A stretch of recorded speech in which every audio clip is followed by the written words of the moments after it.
नमस्कार शेतकरी मित्रांनो, मी ॲग्रिकॉस कुशल सोनवणे आपलं कृषी तज्ञ शेती सल्लागार आपलं जे YouTube चॅनल यामध्ये स्वागत करतोय। आणि टोमॅटो पिकाबाबतीत आपण प्रत्येक वेळी नवीन नवीन अपडेट देत असतो।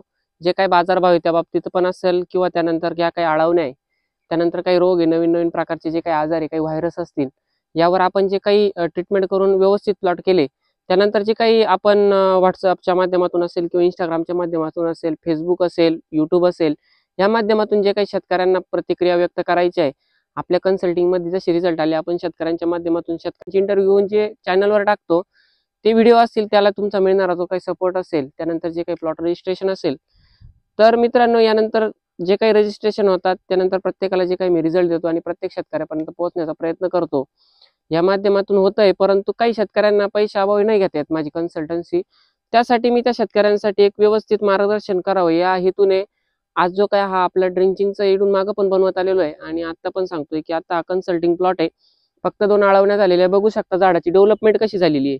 आज झाडाला 7-8 8-8 फूट निघायला सुरुवात झालेली, बागल्या फेकलेल्या आहे। आणि जर बघितलं आपण तर अशा कंडिशन मध्ये पहिली आळवणी कोणती करावी, टोमॅटो पिकामध्ये जर बघितलं आपण तर एकदम नाजूक पीक आहे।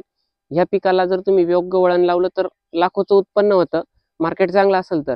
आणि मार्केट जरी चांगलं नसेल तर भरघोस उत्पन्न मिळतं, म्हणजे आपल्याला फळं मिळतात आणि प्लॉट पण चांगले व्यवस्थित डेव्हलप होतो, नाव पण होतं आपलं। तर अशा कंडिशन मध्ये जर तुम्हाला आता प्लॉटची पहिली आळवणी माहिती करून घ्यायची असेल तर पूर्ण व्हिडिओ बघा। पहिली आळवणी करताना तुम्हाला ह्युमिक घ्यायचं 1 किलो, सोबत तुम्हाला 19 घ्यायचं एकरी 2 किलो, आणि मॅट्रिक्स हे जे काही तुमचं ॲडव्हान्स पेस्टिसाइडचं 35% जे रोडोमिल आहे, मेटॅलॅक्झिल 35% येतो, त्यामध्ये ते घ्यायचे 250 ग्राम। अशा पद्धतीने पहिली आळवणी तुम्हाला घ्यायची आहे। यानंतर तुम्हाला काय रिपोर्ट वाटतात ते कमेंटमध्ये कळवा। तुम्ही 2 दिवसांनी व्हिडिओ बघा, 4 दिवसांनी बघा, 3 दिवसात जर योग्य प्रकारचं क्वालिटी ह्युमिक जर तुम्ही वापरलं असेल तर आपले H98 असेल, किंवा तुम्ही जर बाहेरून दुसरं वापरलं चांगलं क्वालिटीचं, तर तिसऱ्या दिवशी झाडाला मुळी निघालीच पाहिजे। प्रत्येकी ती तुम्ही चेक करून घ्यायची। जर बघितलं आता दुसरी ड्रिंचिंग करताना कोणती करावी, आता दुसरी आळवणी जी आपण करतो, दुसरी आळवणी करताना प्रत्येकी झाडाला म्हणजे पहिल्या आळवणी दुसऱ्या आळवणीमध्ये जो काही वेळ जाणार आहे आणि जी काही आळवणी आपण करणार आहे, तर साधारण 3 ते 4 दिवसाचा कालावधी ठेवायचा आहे। या कालावधीमध्ये जर बघितलं तर आळवणी करताना आपल्याला प्रति झाड 50 मिली पाणी द्यायचंय, जे काही औषधाचं असेल तर तेवढं। सर आता मग तुम्ही म्हणशाल एक प्रश्न करशाल मला की प्रत्येकी एकरी किती पाणी लागलं पाहिजे, जेवढे झाड आपण लावलेले गुणिले 50 गुणिले तेवढे झाडं, त्या प्रकारे तुम्ही तेवढं पाणी बनवा आणि आपल्या प्रत्येकी झाडाला 50 मिली पाणी द्या। त्यानंतर जर बघितलं तर दुसरी आळवणी करताना तुम्हाला करायची 1261, आणि जे काही आपण देत असतो ते पंख प्रति एकरी 500 मिली, आणि 1261 वापरायचं आपल्याला 3 किलो। जबरदस्त आता 2च आळवण्यांमध्ये आपण झाडाला असं डेव्हलप केलेलं आहे, तुम्ही बघू शकता। जे काही पंख आहे ते एकदम जबरदस्त फुटव्यासाठी काम करते, हे फक्त आपल्याकडेच मिळतं आणि ऑनलाईन होम डिलिव्हरी ऑर्डर आपण जे काही किट आहे त्या माध्यमातून ती पोहोचवत असतो। त्यानंतर जर बघितलं मित्रांनो, आता 13-40-13 आणि मॅग्नेशियम सल्फेट ही तिसरी आळवणी करणार आपण। आता डायरेक्ट ड्रिप मधून सोडणार, कारण की झाडाची मुळी डेव्हलप झालेली आहे, आळवणीची कोणत्याही प्रकारची गरज नाही।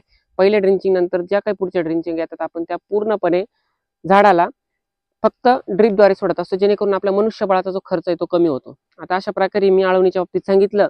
सोबतच पहिला स्प्रे जो गेलेला आहे, तो पहिला स्प्रे देताना आपण सुपर कॉन्फिडर 50 मिली 200 लिटर पाण्याला, आणि आपण जे निमटेन देत असतो निमटेन दिलेलं आहे 500 मिली, जे काही त्यात करन्स फिश ऑइल आणि निम ऑइल असं एकत्र आहे, असं कॉम्बिनेशन वाला आपण दिलेलं आहे।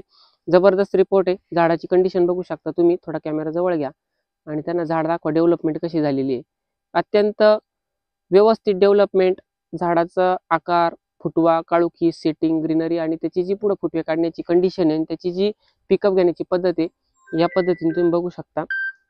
तर मित्रांनो, अधिक काही माहिती लागली तुमचा दिलेला आपला खाली नंबर आहे, व्हॉट्सअप आहे, 2-3 नंबर, यापैकी तुम्ही एक नंबरवर कॉल करू शकता। आपला प्लॉट रजिस्टर करून घ्या, मार्गदर्शन हवं असेल तर कॉन्टॅक्ट करून घ्या, आणि काही इन्फॉर्मेशन लागली, काही प्लॉटमधील प्रॉब्लेम असते, कॉल पण करून घ्या। काही अडचण नाही, थोडा कॉल रिसीव्ह नाही झाला तर त्याबद्दल माफी मागतो सर्वांची। कॉल जास्त आल्यामुळे कॉल पण घेता येत नाही काही वेळेस, तर आपण 1 दिवसाने किंवा 2 दिवसांनी किंवा 2 तासांनी कॉल रिपीट करावा, हीच माझी विनंती आहे। आणि जास्तीत जास्त शेतकऱ्यांनी मार्गदर्शन घ्यावं ही माझी विनंती आहे। धन्यवाद।